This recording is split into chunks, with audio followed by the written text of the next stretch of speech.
আসসালামু আলাইকুম, স্বাগত লিডস নিউজে। সম্মানিত দর্শক, আপনারা জানেন যে ভয়াবহ আতঙ্কের জনপদ এখনো গোপালগঞ্জ। এখনো সেখানে কারফিউ চলছে।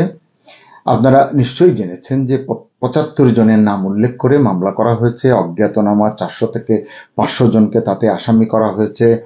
আমরা দুপুর বিকেল পর্যন্ত জেনেছি যে ৪৫ জনকে আটক করেছে যৌথ বাহিনী, এবং অফিসিয়ালি ৫ জনের মৃত্যুর খবর জানা গেছে। আনঅফিসিয়ালি কিন্তু অনেক সংখ্যা শোনা যাচ্ছে, ৯ বলছেন, ১১ বলছেন, ১২, ২৪, ২৫ও। এটি আসলে নির্ভরযোগ্য কিনা জানি না, সে কারণে সেই আলোচনায় যাচ্ছি না। তবে সবচেয়ে গুরুত্বপূর্ণ যে বিষয়টি হলো যে মানুষ কি বলছে। তারা বলছে যে ৭১-এর পাখানাদার বাহিনীর মতো ঘরে ঘরে তল্লাশি চলছে গোপালগঞ্জে। মানে গোপালগঞ্জের জেলা শহর ছাড়িয়ে আশেপাশের গ্রামেও এই তৎপরতা চলছে চিরুনি অভিযান, যেটা সরকার অফিসিয়ালি স্বীকার করেছে। সেনাবাহিনী, পুলিশ, র্যাব, বিজিবি এই বাহিনীগুলোর সদস্যরা বাড়ি বাড়ি গিয়ে অভিযান চালাচ্ছে। বিভিন্ন বাড়িতে যাচ্ছে, দরজা ভেঙে ঢুকে যুবকদের ধরে নিয়ে যাচ্ছে। স্থানীয়রা অভিযোগ করেছেন, এগুলো বিভিন্ন মাধ্যমে এইসব সংবাদ পাওয়া গেছে। তবে খুবই ভয়ের এবং লজ্জার সেটি হচ্ছে ৭১-এর সঙ্গে কেন মিলালো, এই কারণেই বুঝলাম যে এই যৌথ বাহিনীর সদস্যরা যখন বিভিন্ন বাড়িতে তার অভিযান চালাচ্ছে, সঙ্গে স্থানীয় এনসিপির কোনো নেতাকেও নাকি দেখা গেছে। এটির কোনো নির্ভরযোগ্য সূত্রের কাছ থেকে সত্যতা যাচাই করার সুযোগ হয়নি, কিন্তু অভিযোগটি এমন পাওয়া গেছে। এমনও জানা গেছে যে ঘরে পুরুষ মানুষ না পেয়ে নারীদের গায়ে হাত দেওয়া হচ্ছে, অর্থাৎ ধরে নিয়ে যাওয়া হচ্ছে, মারধর করা হচ্ছে। স্কুলে পড়া বাচ্চাদের আসামি বানিয়ে তুলে নিয়ে যাওয়া হচ্ছে আর্মি ট্রাকে করে। এটার কতটা সত্যি, এটা যদি ন্যূনতম সত্যি হয়, এটি ভয়াবহ লজ্জার এবং অত্যন্ত দুঃখের। অর্থাৎ এক কথায় গোপালগঞ্জে জেলা জুড়ে তল্লাশির নামে, চিরুনি অভিযানের নামে আতঙ্ক সৃষ্টি হয়েছে, এবং এটি করছে নিঃসন্দেহে আইন শৃঙ্খলা রক্ষাকারী বাহিনী। এখন এই ঘটনাটি নিয়ে আমরা দেখছি ১৬ তারিখের পর থেকে বিভিন্ন রাজনৈতিক দল এটি নিয়ে বিবৃতি দিয়েছে। আমি খুব গভীর মনোযোগের সঙ্গে বিবৃতিগুলো পড়েছি। ২-১টি দল বা সংগঠন ছাড়া অধিকাংশ দল, বিশেষ করে বড় দল বিএনপি, জামাত, ইসলামী আন্দোলন, সবাই, এর ভিতরে আবার ২-১ জন বলেছে সরকারের দুর্বলতা, সরকারের ব্যর্থতা, আইন শৃঙ্খলা পরিস্থিতির অবনতি, দুর্বলতা, স্বরাষ্ট্র উপদেষ্টা দুর্বল, অসহায়, এইসব কথা নানানজন নানানভাবে বলেছেন। জামাতের নায়েবে আমির এসব কথা বলেছেন। কিন্তু গভীরভাবে লক্ষ্য করলে দেখা যাবে যে এই ঘটনায় কে দোষী কে দোষী নয়, এটিকে বাদ দিয়ে যদি আমরা দেখি যে অফিসিয়ালি যে ৫ জন মানুষ মারা গেছেন, এই ৫ জনের মৃত্যুটা কাউকে স্পর্শ করেছে বলে আমার মনে হয়নি। বিশেষ করে রাজনৈতিক দলগুলো, সাধারণ মানুষ তো কষ্ট পেয়েছেন, পাচ্ছেন, এটা ট্রমার মধ্যে আছেন। কিন্তু এই নিহতদের নিয়ে বড় রাজনৈতিক দলগুলো কোনো শব্দ খরচ করেননি, বরং তারা হামলাকারীদের দাঁত ভাঙা জবাব দেওয়া, তাদের বিচার করা, নানানভাবে একেবারে প্রধান উপদেষ্টার দপ্তর থেকে শুরু করে বিভিন্ন পর্যায় থেকে এটি কিন্তু করা হয়েছে। এই যে আমরা ভিডিও দেখলাম, আটক ব্যক্তিকে গুলি করে বুট দিয়ে চাপা দিয়ে মৃত্যু নিশ্চিত করার দৃশ্য, যেটি মানুষকে অনেক আহত করেছে, মানুষ ট্রমাক্রান্ত হয়েছে। এইসব দৃশ্য আসলে আমাদের রাজনৈতিক নেতাদের মনে এতটুকু মানবতা জাগাতে পারেনি বলে মনে হয়।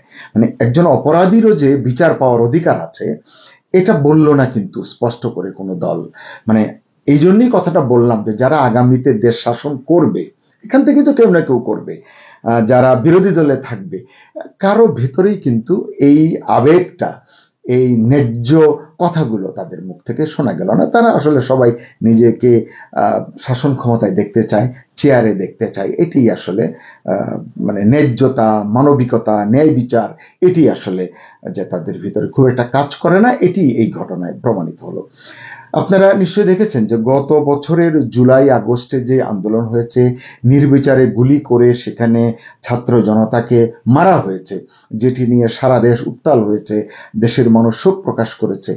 এবারও কিন্তু যখন গোপালগঞ্জের ঘটনায় গুলি করে নির্বিচারে হত্যা করা হলো, মানে যারা মারা গেছে তাদের পরিচয় আপনারা সবাই জেনেছেন ইতোমধ্যেই। কে কতটা অ্যাক্টিভিস্ট হতে পারে, কে কতটা ছাত্রলীগ হতে পারে, কতটা যুবলীগ, আওয়ামী লীগ হতে পারে। তারা কেউ দোকানের কর্মচারী, নানানভাবে তাদের পরিচয় জেনেছেন, তাদের সামাজিক অবস্থানটাও আমরা জেনেছি। কিন্তু দলগুলো নির্লিপ্ত। তারা সরকারকে খুশি করবার জন্য, সেনাবাহিনীকে খুশি করবার জন্য, অর্থাৎ যৌথ বাহিনীকে এতটুকু প্রশ্নবিদ্ধ তারা করতে চাননি। নির্বিচারে গুলি করা আর বিচার বহির্ভূত হত্যাকাণ্ডের ফ্যাসিবাদী সংস্কৃতি প্রতিষ্ঠা করা যে এক কথা, এটা কিন্তু আজকে তারা বেমালুম ভুলে গেছেন। গত বছর জুলাই আগস্ট আন্দোলনে তারা এটি বলেছিলেন, এই জন্যই জনগণ তাদেরকে সমর্থন করেছিল। আমাদের সেনাপ্রধান বা আমাদের প্রধান উপদেষ্টা কেউই গোপালগঞ্জের হত্যাকাণ্ডের জন্য দুঃখ প্রকাশ করেননি যে নিহত হয়েছে তাদের জন্য, আমি অন্তত দেখিনি। তবে যত সমালোচনাই আমরা করি না কেন, এনসিপির আহ্বায়ক নাহিদ ইসলাম তার ফেসবুক পোস্টে কিন্তু লিখেছেন তারা কোনো বিচার বহির্ভূত হত্যাকাণ্ডকে সমর্থন করেন না। এই দায়ভার, যে ঘটনা ঘটেছে এর দায়ভার তারা সরকার এবং প্রশাসনকে নিতে হবে বলে জোর দিয়ে বলেছেন। একই কথা বলেছেন সার্জিস আলম। তিনি বলেছেন যে এই 4 জনের নিহতের তিনি আগে দিয়েছেন, আজকে আরেকজন মারা গেছেন, 5 জন অফিসিয়ালি। এই 5 জনের নিহতের দায়ভার প্রশাসনকে নিতে হবে, এটি তারা বলেছেন। কিন্তু এর ভিতরে যদি আমরা আরেকটা বিষয় দেখি, যারা মারা গেল তাদেরকে দাফন করা হয়েছে বা শেষকৃত্য পালন করা হয়েছে, কিন্তু এর আগে এই ধরনের ঘটনায় কেউ মারা গেলে যে পোস্টমর্টেম করা হয়, ময়নাতদন্ত করা হয়, এখানে কিন্তু করা হয়নি। কেন করা হয়নি এটি নিয়েও কিন্তু আলোচনা হচ্ছে। আসলে আইন শৃঙ্খলা রক্ষাকারী বাহিনী কি কিছু ধামাত চাপা দেওয়ার চেষ্টা করছে? না হলে তারা এত তাড়াহুড়া করে ময়নাতদন্ত ছাড়া দাফন বা দাহ করতে গেলেন কেন বা বাধ্য করলেন কেন? নিহতের স্বজনরা অভিযোগ করেছেন হাসপাতাল কিংবা প্রশাসন কোনো জায়গা থেকে তারা সহায়তা পাননি, বাধ্য হয়ে তারা ময়নাতদন্ত ছাড়া মরদেহ দাফন করেছেন বা শেষকৃত্য করেছেন। পুলিশের যে প্রতিবেদন এই সংক্রান্ত দিয়েছে সেটিতে তারা বলেছে উচ্ছৃঙ্খল জনতার কারণেই মৃতদেহগুলোর ময়নাতদন্ত করা সম্ভব হয়নি। এটাও বিশ্বাস করতে বলেন। পুলিশ বলছে যে স্বজনরা মৃতদেহ নিয়ে গেছে। গোপালগঞ্জের 250 শয্যা বিশিষ্ট যে হাসপাতাল, জেনারেল হাসপাতাল, এই হাসপাতালের তত্ত্বাবধায়ক ডাক্তার জীবিতেশ বিশ্বাস তিনি বলেছেন পরিবারের সদস্যরাই ময়না তদন্ত না করে মরদেহ নিয়ে গেছেন। আসলে এইভাবে কি নেওয়া যায়? আমাদের দেশে তো এই ধরনের দুঃখজনক ঘটনা অতীতেও ঘটেছে। কি দেখেছি আমরা? রাষ্ট্র, সরকার, প্রশাসন যদি না চায় এটি কি সম্ভব? বিশেষজ্ঞরা বলছেন অবশ্য এই ইস্যুতে যে ময়নাতদন্ত না করলে ঘটনার সঙ্গে জড়িত অপরাধীদের সাজা দেওয়ার সুযোগটা কিন্তু কমে যায়। এই যে মামলা হচ্ছে, শত শত মামলা হচ্ছে, তাদেরকে কিভাবে দায়ী করবে, চিহ্নিত করবে, এটি কিন্তু একটা প্রশ্নবোধক চিহ্নের মধ্যে পড়ে গেল। যদিও আমরা জানি যে আদালত চাইলে প্রয়োজনে নির্দেশ দিলে আবার পরে ময়নাতদন্তের সুযোগ কিন্তু হতেই পারে। যাই হোক, সেই কাজে তারা কেন গেল বাড়তি ঝামেলায়? কিন্তু পুলিশের গুলিতে মারা গেল না আর্মির গুলিতে মারা গেল না নেভির গুলিতে মারা গেল, কার গুলিতে মারা গেল, এটা কি স্নাইপার রাইফেল ছিল কিনা, কিভাবে মৃত্যুটা হয়েছে, কিভাবে গুলিটা হয়েছে, এইসব জানার জন্য পোস্টমর্টেম দরকার ছিল, এটি বিশেষজ্ঞরা বলছেন। আরো একটি বিষয় যদি দেখি যে গোপালগঞ্জের এই সংঘাতের যে বিষয়টা, এটি নিয়ে কিন্তু এখনো আলোচনা চলছে। সবাই বলছে কার কারণে এটি হলো, দায়টা কাকে চাপাতে হবে, কার উপরে যাবে। এখন এনসিপির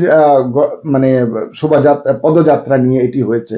এখন সকলেই বলছে যে ইঙ্গিত তো স্পষ্ট ছিল, কিন্তু প্রশ্নটা উঠছে নিরাপত্তা প্রস্তুতি নিয়ে। আইন শৃঙ্খলা রক্ষাকারী বাহিনী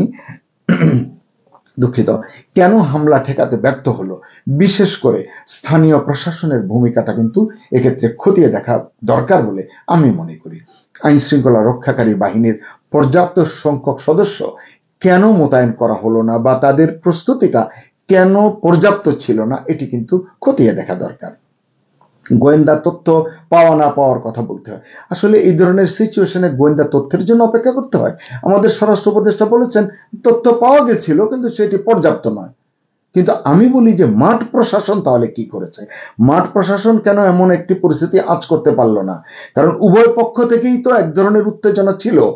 এনসিপির তরফ থেকেও ফেসবুকে, সামাজিক যোগাযোগ মাধ্যমে নানান কথা বলা হচ্ছিল, এবং এখন তো সাংবাদিকদের মাধ্যমে অনেকেই বলছে, স্থানীয়রাও বলছে যে এলাকায় যে বিভিন্ন জায়গা থেকে লোকজন আসছিল, এইটি নাকি স্থানীয় এনসিপির লোকজন ও স্থানীয় প্রশাসনকে জানিয়েছে, তারা কেন এটি ব্যবস্থা নেয়নি?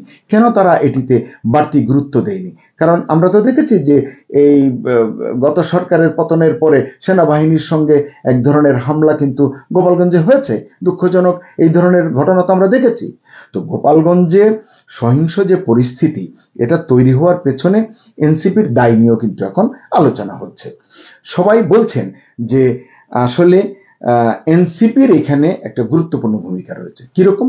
যে অনেকেই মনে করছেন এনসিপি যেভাবে কর্মসূচির ঘোষণা দিয়েছে সেটা আওয়ামী লীগ বা যুবলীগ বা নিষিদ্ধ সংগঠন ছাত্রলীগের নেতা কর্মীদের কিন্তু উস্কে দিয়েছে, এটি সবাই এখন মনে করছেন।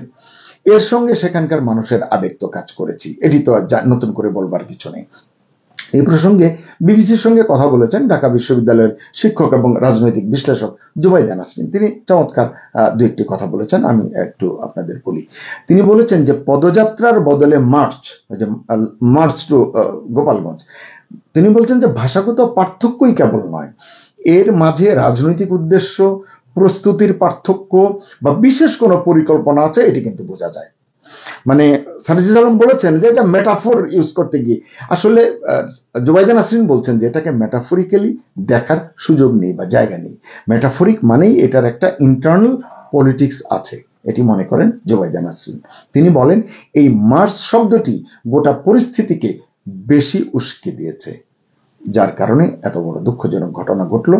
আইন শৃঙ্খলা রক্ষাকারী বাহিনী থেকে, সরকারের প্রশাসন থেকে কেউ বিষয়টি নিয়ে আসলে সেভাবে দায়িত্ব পালন করতে পারল না, এটি অত্যন্ত দুঃখের।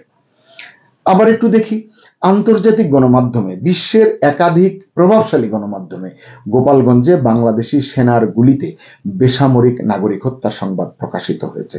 যেসব ছবি সেই সব সংবাদের সঙ্গে ছাপা হয়েছে, আমি মনে করি যে আন্তর্জাতিক গণমাধ্যমের প্রতিবেদনগুলো বাংলাদেশের রাজনৈতিক অস্থিরতা এবং গোপালগঞ্জের ঘটনাকে কেন্দ্র করে আন্তর্জাতিক সম্প্রদায়ের উদ্বেগকে কিন্তু স্পর্শ করেছে।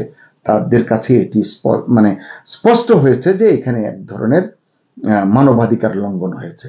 যদিও আমাদের আইএসপিআর বলেছে, তারা জানিয়েছে বর্তমানে গোপালগঞ্জ জেলায় সার্বিক নিরাপত্তা পরিস্থিতি স্বাভাবিক রয়েছে এবং প্রশাসনের জারি করা কারফিউ চলমান রয়েছে। সব যদি স্বাভাবিকই হবে, কারফিউর প্রয়োজন কি?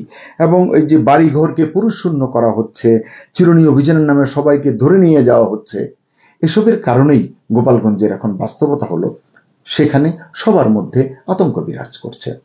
এখন এই আতঙ্ক কে দূর করবে? দেশের জনগণ মনে করে এই আতঙ্ক দূর করতে হলে প্রফেসর মোহাম্মদ ইউনূসকেই কিন্তু ভূমিকা রাখতে হবে।